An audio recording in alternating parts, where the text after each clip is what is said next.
There are two main sites of royal burials across the UK where kings and queens have been interred. These are Westminster Abbey in London and also St George's Chapel in Windsor. Both of these sites contain the remains and corpses of many of those men and women who ruled over England or Britain. There are other sites with less populated royal vaults. For example, Queen Victoria is buried inside of the Royal Mausoleum of Frogmore, a site that she commissioned herself. Some other more unfortunate royals, such as King John, who is often considered the worst king ever to rule over England, is buried in a less prominent location of Worcester Cathedral. Inside of Westminster Abbey there are the tombs of kings and queens everywhere, and it is easy to miss one.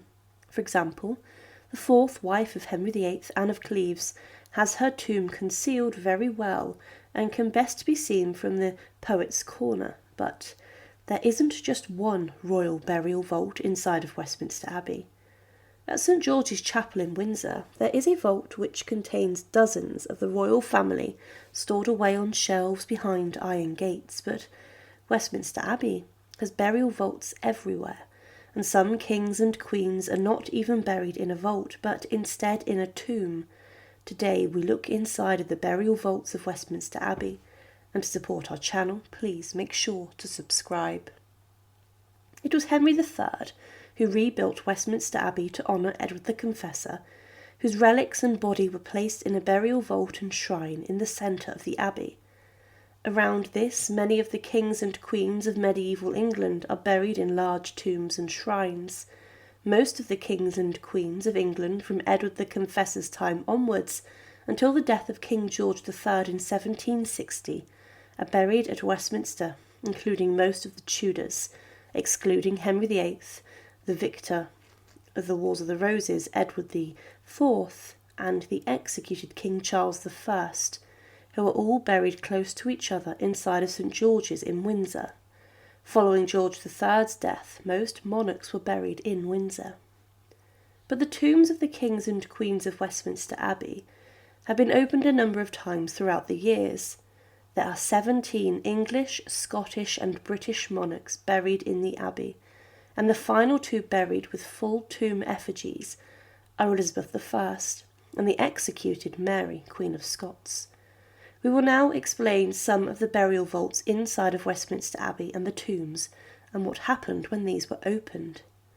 One of the most powerful medieval monarchs to rule over England was Edward I, who is often known as the Hammer of the Scots. Edward was a warring king, but he was very well respected. But following his death in July of 1307, his body was taken to Westminster Abbey in burial. Edward I's corpse had been well prepared, and he wrapped tightly in a cerecloth, which was renewed with wax years later. His tomb was opened in 1774, 4 centuries after his death, and what was discovered was remarkable. It was said that the chin and lips were entire, but without any beard. A sinking or dip between the chin and the upper lip was very conspicuous. Both the lips were prominent, the nose short, as if shrunk, but the apertures of the nostrils were visible.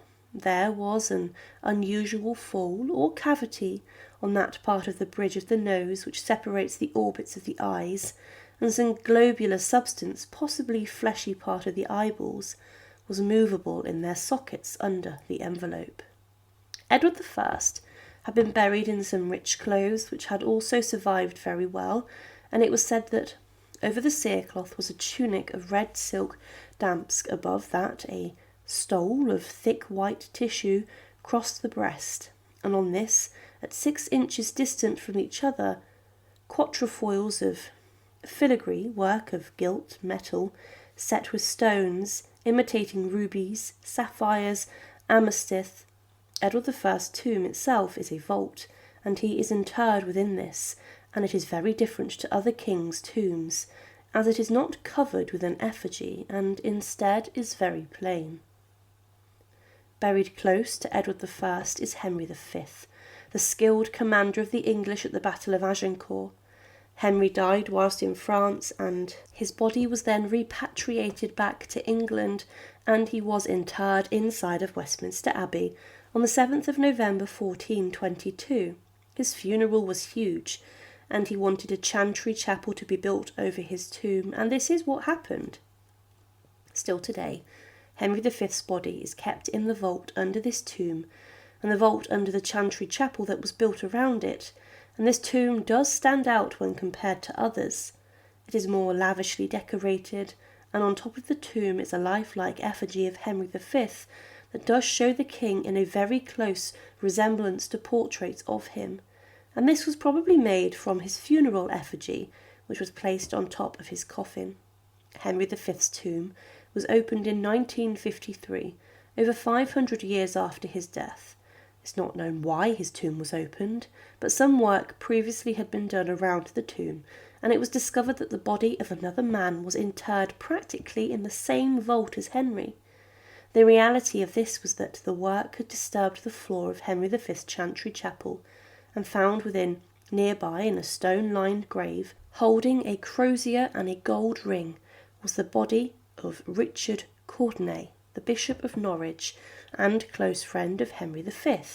Henry V had him buried in the abbey, and it may have been stipulated that the king wanted his close friend buried nearby.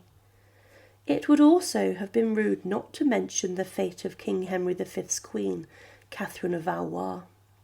Catherine was left unburied for 400 years, and her remains were even shown to tourists inside of the abbey, and Samuel Pepys, the diarist, kissed the remains of the deceased queen on his birthday, seeing this as a rather morbid birthday present, defiling the dead.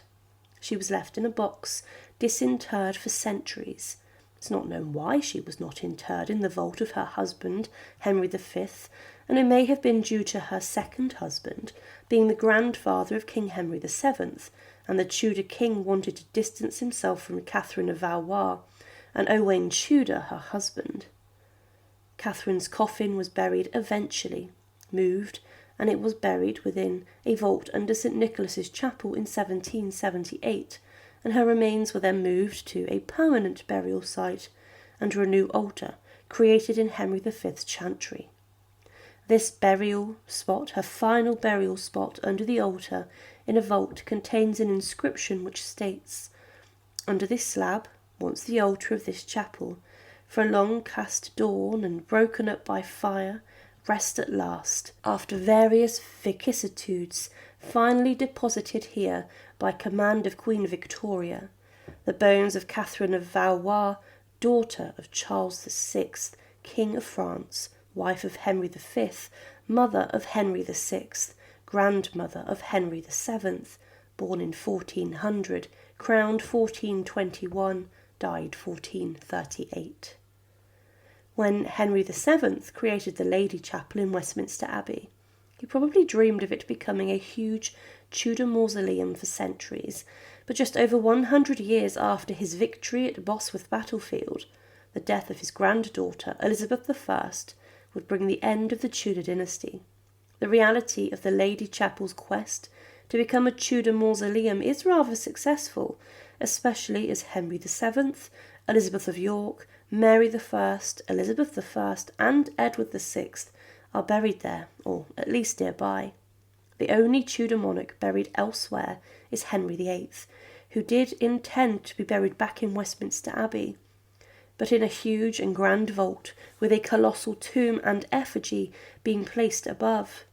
The tomb of Henry VII and Elizabeth of York, his queen, is very much the centrepiece of the Lady Chapel, and underneath the tomb is a burial vault. This burial vault contains today the remains of not just the king and queen on the effigy of the tomb, but there is also a Stuart king buried there too. When the Lady Chapel was finished, Elizabeth of York, the first Tudor queen, was buried inside of the vault at the heart, and the tomb was then placed on top following the death of Henry VII. The first Tudor monarchs were laid to rest for many decades until the burial vault of the pair would be disturbed with the death of the final Tudor queen, Elizabeth I. As a tribute to the glory of Elizabeth I's reign, she was interred in this burial vault, but she wouldn't be laid to rest there for too long. She was then later taken out of the vault and was placed into a different vault which is around 10 metres away. Her coffin was then buried in the vault of her half-sister Mary I, who is commonly known as Bloody Mary. The tomb today only shows Elizabeth I in all of her royal regalia and glory, and there is only a small plaque showing that Mary I is buried there. This says, "Partners in throne and grave, here we sleep, Elizabeth and Mary, sisters in the hope of resurrection." But inside of this burial vault, the coffins of Elizabeth I and Mary I are placed on top of each other, with Elizabeth on the top, showing that she was more important than her half-sister, even in death. The coffins are still left in this way, and also in the burial vault is a small vessel, presumably a lead-lined tin, which contains the hearts of Elizabeth I and Mary I, which were removed after death during the embalming process.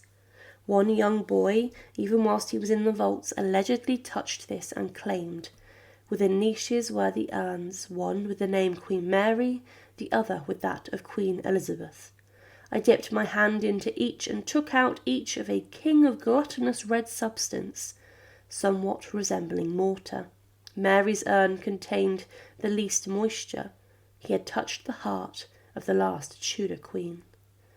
The burial vault of Henry VII and Elizabeth of York was then later opened again, and this was done to inter the body of King James I following his death, the successor of Elizabeth I and the first Stuart monarch. The reason James I was buried there was probably as he wanted to be compared with the founders of the previous dynasty, as he was the first Scottish king to rule over England too. It is known that to get the body of James I into the burial vault, that the wooden coffins of Henry VII and Elizabeth of York had to be removed, meaning that still today their tightly wrapped remains in the cerecloth are left inside of the burial vault. James I's body was also left in this way. Also buried in a side chapel nearby is the mother of James I, the executed Mary Queen of Scots. She is buried in a large vault under her tomb and effigy, and inside of this vault are many other members of the Stuart royal family who were buried inside there following their deaths.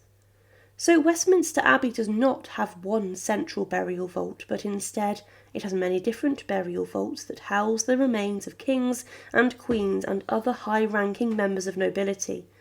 Some of these vaults contain incredibly wealthy and powerful people from the centuries previous, but the burial vaults are mostly scattered around the Lady Chapel, and the tombs of the medieval kings and queens mostly contain their remains, and they are not necessarily entombed inside of a vault. Thank you for watching, and to support our channel, please make sure to subscribe. And again, thank you so much for watching.